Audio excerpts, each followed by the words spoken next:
Hey everybody, this is Kevin from Eskimo Callboy, and I'm blowing it up on Capital Chaos TV. How has the pandemic affected the band's plans for this year? And what positive, if any, changes do you see going forward? Oh, a lot. So actually, there hasn't taken place any show in 2020 for Eskimo Callboy. Everything was postponed or cancelled, and yeah, that has had a huge impact on our on the band's year in general.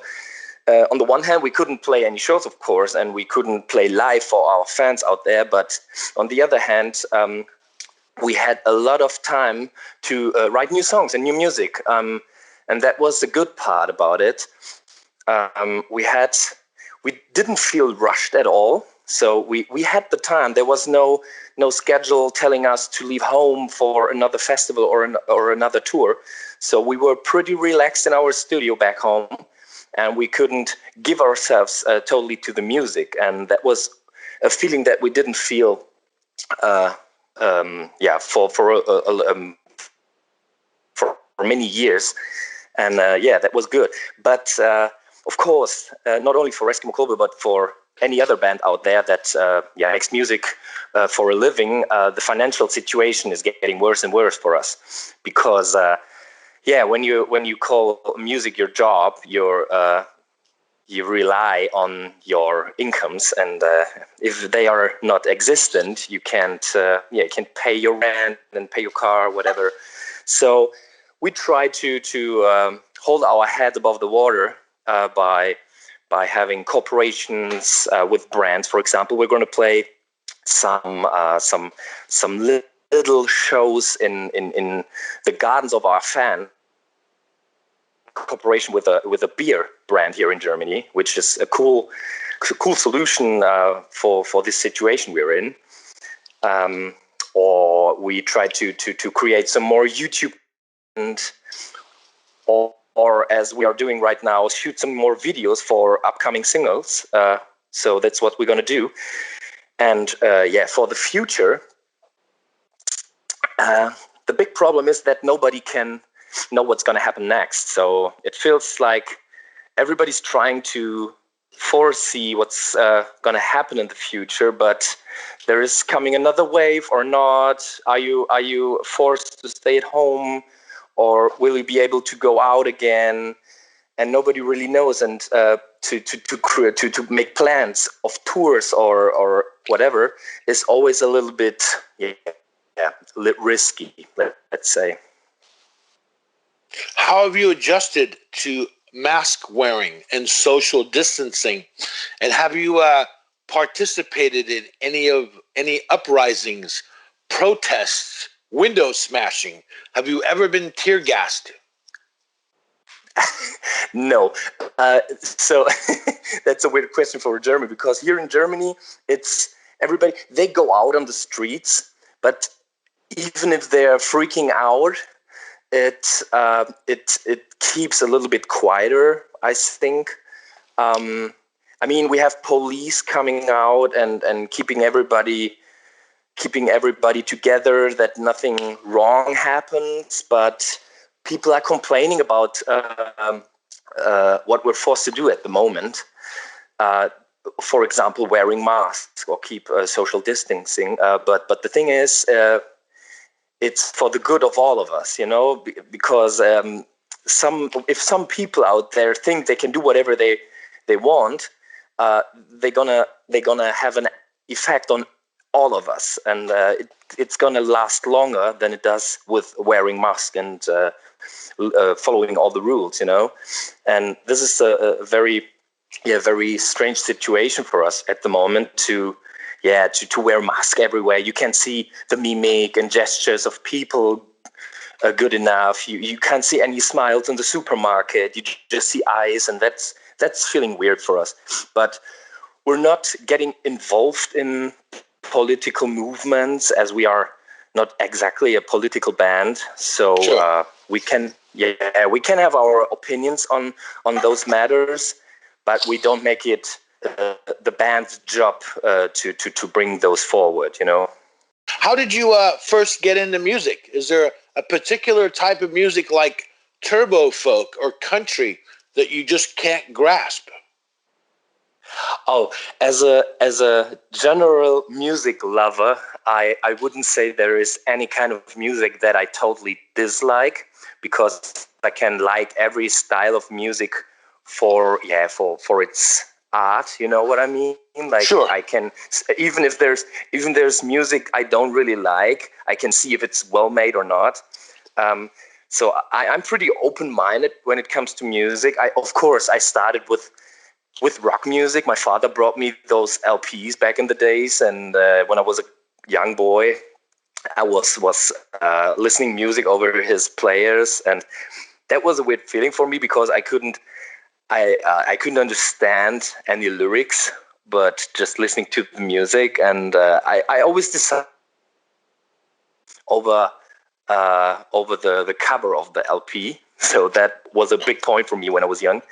Actually, I always liked rock and metal music, but I added a lot of modern music to it, like rap or pop music, and I think that was somehow a point or a big reason for us to mix all those different genres for Eskimo Callboy songs, you know, because I mean, I like all the old stuff. I mean, I grew up with bands like Deep Purple, Toto, or Led Zeppelin, and I don't want to destroy the heritage, of course, but I think it's like an evolution of music when younger bands try to add something to the music that is already existing, and that makes music grow and change, and I think that's a pretty cool thing. What was your first concert? Oh, my first concert. My first concert was on my own with a friend of mine.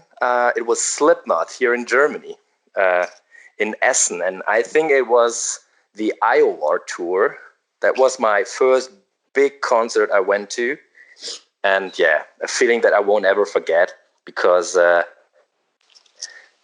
I don't know if my wish to become a musician as well started there, but to see this huge stage and see those guys rocking out on stage, and the whole crowd like chanting with them, and they were like moved by those guys up there, and it totally got me.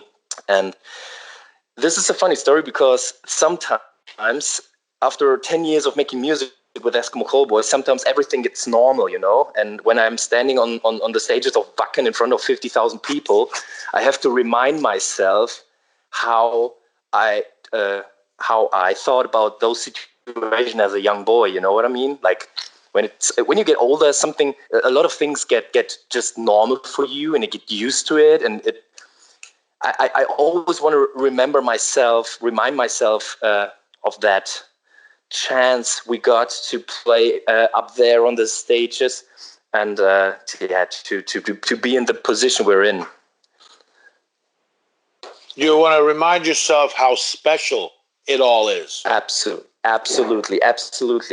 When we started in youth centers, like in front of 20, 30, 50 people maybe, I thought, wow, that can't get any better. And when you grow bigger as a band, and the people in front of the stage get more and more, you lose the feeling, you know, like you lose the feeling of how wonderful that is. And I mean, you can say that to everything. When you get up and you live in a wonderful place and you have the ocean in front of you, or a nice countryside, you won't even see that anymore. You have to remind yourself of those cool things in your life. You know what I mean? Sounds very philosophical, but I hope you can get what I was trying to say. You know. What was the first music that you bought with your own money? And are you a collector? Do you have a prized? What would be a most prized music collectible for you? The most prized music collectible. So I'm very nostalgic. So everything that keeps memories within is very valuable for me. And I think when it comes to music collectibles, I think it would be one CD or LP that I listened to when I was a young boy, and that was pretty much the first that I actually noticed to be a band, and this stuck to my mind all the years. And it's Deep Purple. I'm not sure, is it made in Japan? I think it's made in Japan. It's a golden cover with a picture of the band in the middle, and to get that one signed from everybody, like from Ian Gillan and John Lord. I've seen them live several times. So to have that piece signed by everybody, by anybody in the band, that would be a very high price, valuable collectible. Yeah, I saw them a few years ago with Judas Priest in America, and Nice holy one. moly, their Ian Gillan still has a voice.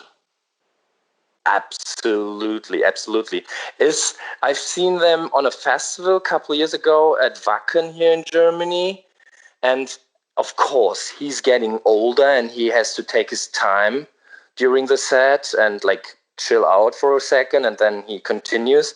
But they still got the magic, and I think it's all about the feelings that you get. I mean, when you have all the people out there, they have different memories connected to the band, and when you listen to the old songs, and one of my favorite, for example, is Highway Star, and when I listen to that song, I get the goosebumps, like perfect. Yeah, there's an American band called Dawkin, and they are their singer. His voice is completely gone, and I don't know if you remember them. Really? They were an 80s heavy metal band, hard rock, and they had a lot of harmonies and really pretty singing parts with high notes. And when I watched him, we were all singing along, and then when it comes to the high notes, we're all anticipating it, and he just goes flat and flat through the whole thing, and it's just it's sad, but in a way, it's, I don't know, I guess we're hitting the notes for him. Yeah, that's a good thing. I mean, you never know how he felt in that situation. I mean, being on tour, being a vocalist, being in the position to perform every day at the same quality, the same level, can be very hard. And when the flu got you, or you get a cough or something, it's sometimes very hard to perform on the same level every day. But I'm feeling you when you are the one that waits for the band to play in that one moment. You don't travel with them, you don't see them every day. You are there this one day, and when you can't manage to sing that high note, you're a little bit sad and disappointed. But when the crowd carries the vocalist, I mean, it can be cool as well then. You guys are a decade old. Starting in 2010, was there a healthy local music scene that you were a part of? And were there any bands you were surprised did not make it to the next level?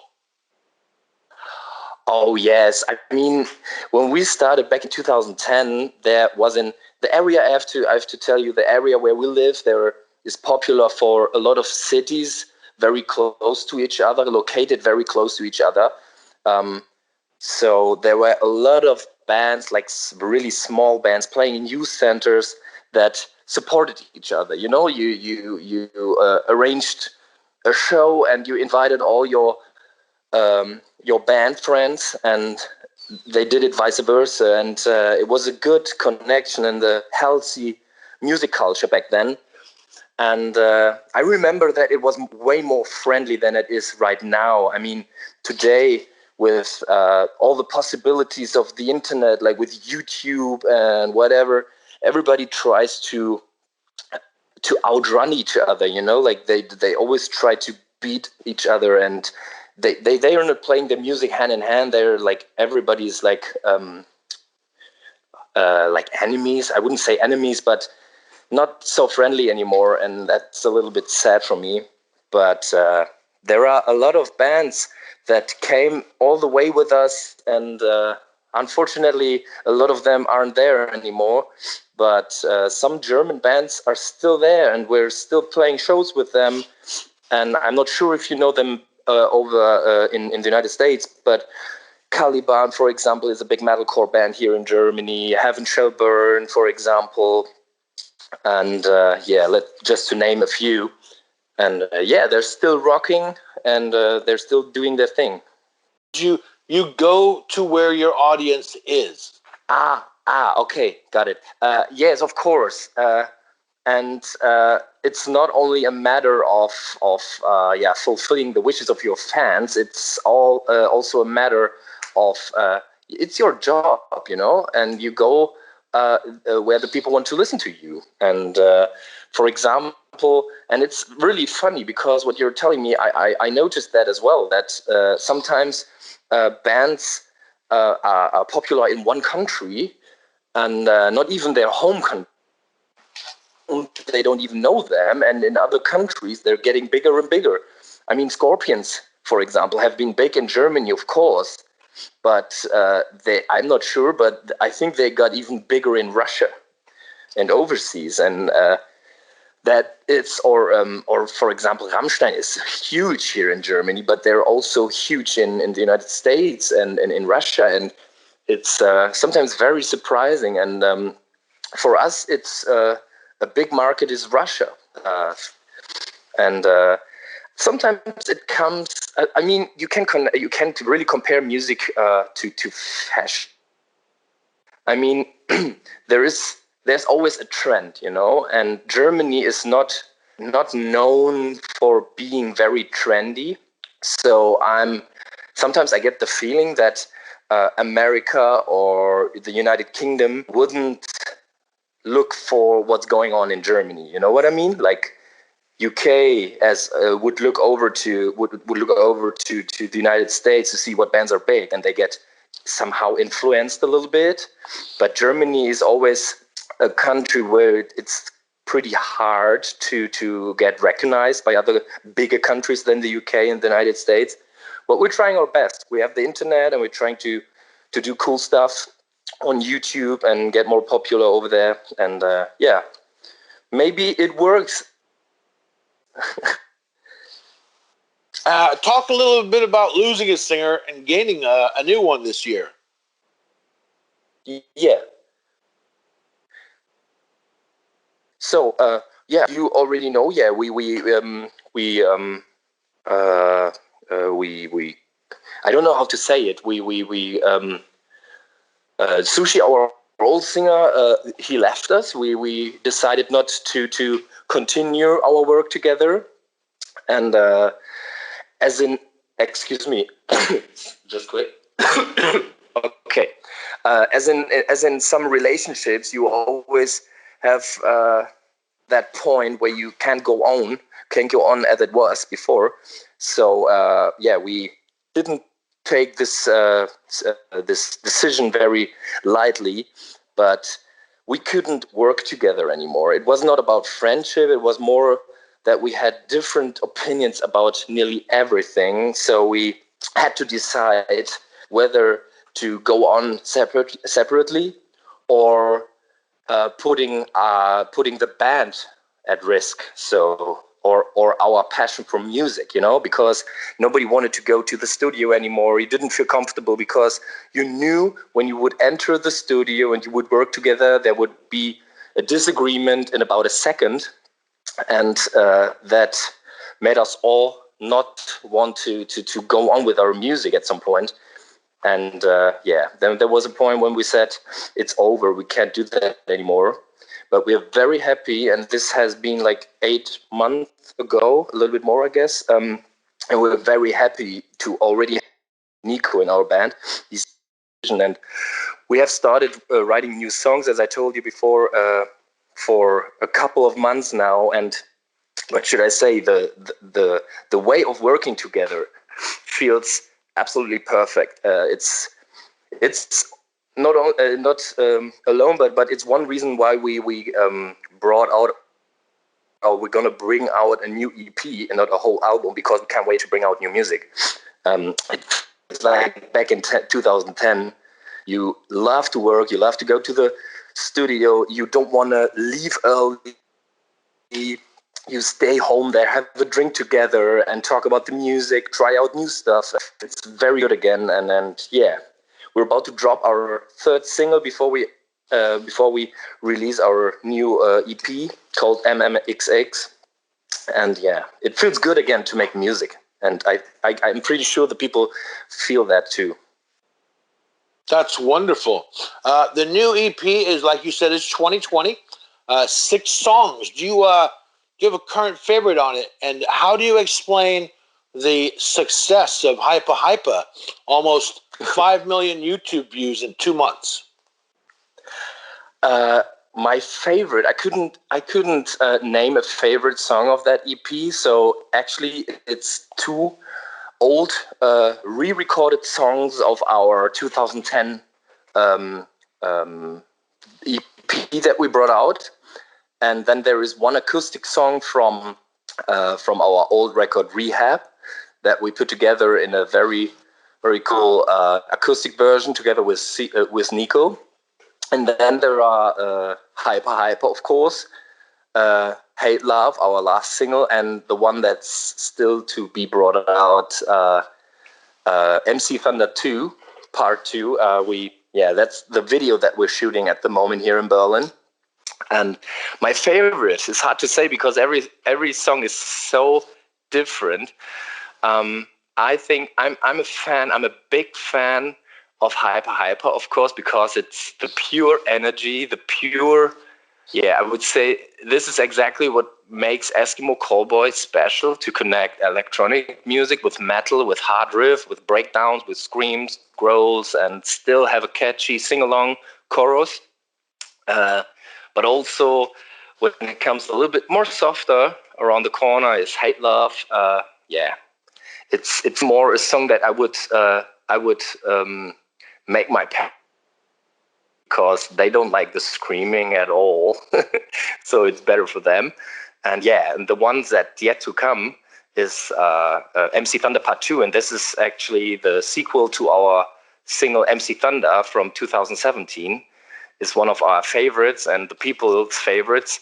So I'm pretty excited of what the people might think when we bring it out finally. It's a very funny story again, and you won't know him, but we're featuring a very well-known gaming YouTuber here in Germany. He played the MC Thunder, the character, and he's here with us again. And to call out to say or to name a favorite, I would say Hyper Hyper or MC Thunder. Those 2 are my favorites from the EP because they are simply in this situation we're in with COVID. You could just sit here and do nothing and be sad about the situation, or you can try to get yourself up and get into a better mood. And I think those 2 songs, they help you to get into a better mood a little bit, That's why I like them both. Currently, reaction videos appear to be a big thing. What is your take on reaction videos? That's hard to say. I ask myself the same question because when all those reaction videos came up, and they absolutely helped us to get people more aware of Eskimo Callboy and what we're doing, I wasn't sure what this is all about. I mean, there are people out there more or less popular in the internet watching something on the internet and reacting to it, and I found myself laughing about it because it's pretty funny. And to be honest, it became clear to me why they do it, because it's all about content in these days. So everybody tries to create new content, and this way you can have 2 types of content in one video, which is pretty brilliant, to be honest. So there is this one guy that you follow on YouTube for years, and you like to listen to him and to see him on this computer screen, and he's talking about something you didn't know maybe, and you see this new thing at the same times content for you in one video, and that's perfect. And I mean, I had to take my time to get into that, to understand it. But now that I understood it, or think I understood it, I understand why people are doing it. And of course, we support it because they support us, of course. Absolutely. Well, Kevin, thank you for your time. Do you have any final thoughts to share with anybody that might be listening to this? Yeah, thank you for having me. And yeah, what should I say? I haven't talked to our fans in a while, so we've been on tour in 2013, and with all our new songs, I would be glad to come back with my boys next year, maybe when the situation got a little bit better for all of us. We have to stick together and follow the rules so that everything's going better soon. And yeah, that's what I wanted to say. Thank you for the support, and thank you for the lovely messages. And on all our social medias, if you want to follow us, do so. And yeah, hope to see you guys all soon. Thank you.